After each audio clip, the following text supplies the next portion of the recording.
नमस्कार, मैं विजय पांडे। आज हमारा टॉपिक है आर्टिकल।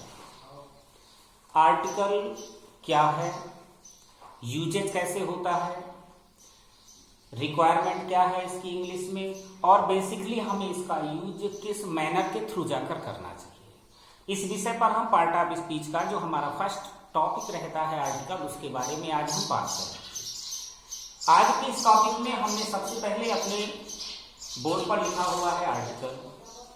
आर्टिकल की डेफिनेशन पर आते हैं। आर्टिकल क्या है, इसे डिफाइन कैसे। डेफिनेशन में लिख दिया है, नॉर्मल सा वर्ड लिखा है, make certain or uncertain to noun and adjective.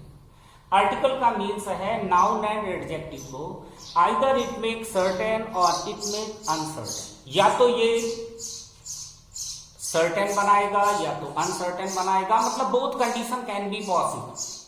दोनों की दोनों स्थितियां संभव है, but it must be used only with noun and adjective, not with other words. You must also remember that noun and adjective is की of it. It is की of it, ये इसका की है। सेकंड है टाइप कितने। Type के बारे में आते हैं। There are two type of it. First is indefinite article, second is definite article. फिर नेक्स्ट क्वेश्चन जनरेट होता है कि भाई आर्टिकल में वर्ड्स कौन सी, किन वर्ड्स को आर्टिकल कहते हैं। तो there are three words. The names are a, an and the. In our English manner, a is also known by the pronunciation of आ। Now the next topic is what is the classification. You have also understood that the classification of article is two. First is called indefinite, second is called definite. Now I shall tell you what is indefinite article. The definition of indefinite article is that make certain to noun and adjective. Noun and adjective को uncertain banana, that is the work of indefinite article.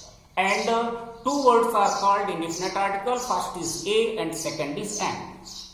Now definite article, you will understand if there are three words in the article, two word or indefinite article, so only one word is remained. जब article में three word आते हैं, to word को आपने देखा indefinite article नाम था, तो भाई वन वर्ड बचा। कौन सा? द। इंडिफिनिट आर्टिकल ए और an, definite article only the. इस दा के बारे में लिखा है make certain to noun and adjective. ये वर्क क्या करेगा? नाउन एंड एडजेक्टिव को सर्टेन बनाने का काम करेगा। संज्ञा और विशेषण अगर निश्चित स्थितियों पर हैं तो हम वहां पर दा नाम के वर्ड का यूज करेंगे, अदरवाइज हम नहीं कर सकते।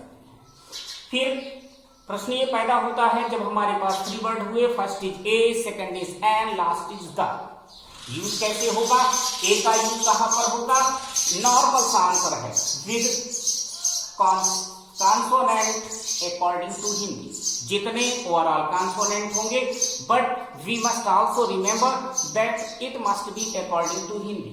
हिंदी के अकॉर्डिंग ही होनी चाहिए। ए का प्रयोग हिंदी के अकॉर्डिंग, जिसमें हमने नोटिफाइड किया है का से ज्ञा हिंदी पे, इनके साथ ए का प्रयोग होगा। आप ये कह सकते हैं, किसी ने वर्ड बोला यूरोप, यूरोप पे फर्स्ट वर्ड EUROPE, एपियर होता है, इंग्लिश का वॉवेल है, बट हिंदी में ये कॉन्सोनेंट है, सो इसके साथ ए का यूज होगा। सेकेंड इज एन का यूज, इस पे है according to vowel, but according to Hindi, Hindi के अकॉर्डिंग होना चाहिए। ओवरऑल जितने वॉवेल हैं, ये कंफर्म नहीं कि आप ये कहें कि वॉवेल मीन्स AEIOU। मैं आपको ये भी बताना चाहूंगा कि वॉवेल के अकॉर्डिंग 5 वर्ड हैं AEIOU, लेकिन इन 5 वर्ड में जो AEIOU हैं, इनमें से 2 ऐसे वर्ड हैं जो इवर वॉवेल रहते हैं, और 3 ऐसे वर्ड हैं जो अननेसेसरी वॉवेल होती है। जैसे आपने कभी भी आ नाम के वर्ड का प्रोनाउंसिएशन वॉवेल के बाहर नहीं पाएंगे और ना ही आई का पाएंगे, जबकि ई, ओ और यू का प्रोनाउंसिएशन आप देखेंगे ये कभी कभी वॉवेल के बाहर कॉन्सोनेंट की ओर भी इंप्रूव होते हैं, जैसे यूरोप। जैसे यू के बारे में कहें अम्ब्रेला, जैसे यू के बारे में कहें यूनियन, जैसे ओ के बारे में कहें 1, इसका मतलब है प्योर वॉवेल ओनली 2 है, ए एंड आई, और ये जो रेस्ट ऑफ 3 वर्ड बचे that is not pure vowel. Last is the का यूज कहां पर? In this universe all kind of nouns, all kind of adjective which are certain, all of it will be connected with the. इस ब्रह्मांड में जितने भी संज्ञा या विशेषण मौजूद हैं उन संज्ञा या विशेषण की अगर निश्चितता है तो उनके साथ हम द का यूज करते हैं। ये हमारा आर्टिकल, जो हमारे विद्यार्थियों की इच्छा थी, ये हमने आर्टिकल को क्लासिफाइड करने का प्रयास किया। धन्यवाद।